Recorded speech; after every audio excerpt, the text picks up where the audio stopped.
kita akan melihat dampak dari pupuk organik terhadap tanaman dan bagaimana pengaruhnya terhadap tekstur tanah ya.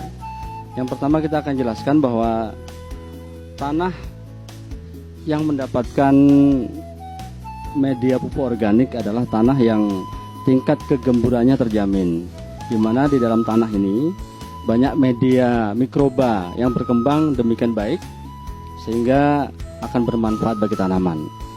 Salah satu yang sederhana kita lihat adalah warna dari tanah yang kena pupuk organik adalah sedikit kehitam-hitaman.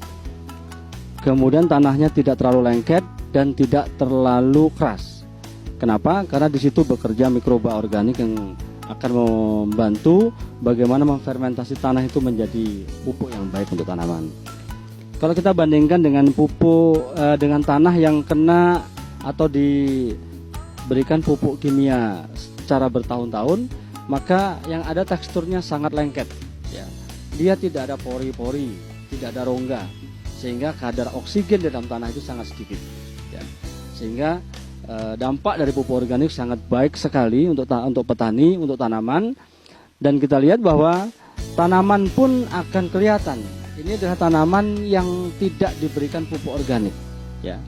Pada saat di persemaian saja dia tidak tumbuh malai-malai yang baik ya.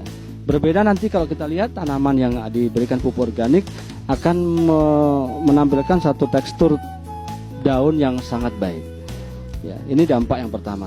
Dampak yang kedua adalah pengaruh pupuk organik terhadap tanaman jangka panjang. Satu adalah rasio pemberian pupuk antara kimia dan organik adalah pupuk organik lama-kelamaan cost rasionya, biayanya semakin kecil. Kenapa?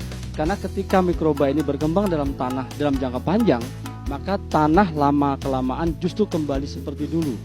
Tanpa pupuk putih, kata petani, yang kita sebut sebagai urea, itu tanah sudah sangat subur. Kenapa? Karena petani zaman dulu yang diberikan adalah kotoran-kotoran tanpa mengenai pupuk sintetis yang seperti sekarang ini. Sehingga dampak jangka panjangnya pasti ini akan mengembalikan tanah kepada kesuburan yang sangat baik. Sementara pupuk yang sintetis atau pupuk kimia yang kita kenal sekarang ini, dampak jangka panjangnya justru cost rasionya atau biaya yang dibutuhkan petani untuk menyuburkan tanah dalam budidayanya semakin besar. Ya, kalau di awal-awal ya 1 hektar mungkin petani hanya butuh 1 hektar pupuk kimia, urea misalnya, tapi semakin hari sekarang bahkan 1 hektar itu dibutuhkan sampai 4 kuintal. Ada 4 kali lipat peningkatan dari biaya. Sedangkan produktivitasnya kecenderungannya menurun. Seiring dengan itu, maka aspek yang ditimbulkan lain dari kimia yang berlebihan adalah terhadap hama. Hama hari ini kita lihat di Oku Timur sangat beraneka ragam. Bahkan cenderung tidak bisa dibasmi dengan zat aktif apapun. Itu akibat apa? Akibat kerentanan tanah yang sudah tidak mampu memberikan ketahanan kepada tanaman itu sendiri. Kita lihat media yang ada di depan saya adalah media tanaman yang diberikan pupuk kimia secara bertahun-tahun. Akarnya tidak panjang, tidak banyak, daunnya pun cenderung tidak indah kita pandang. Berbeda ketika kita lihat tanaman yang diberikan pupuk organik, tanamannya cenderung untuk subur, daunnya daun benderanya lebar-lebar. Warna tanaman pun dia tidak kuning seperti ini, tapi seperti dia hijau muda. Hijau tidak terlalu hitam tetapi juga tidak kuning. Ini kecenderungannya untuk tidak baik.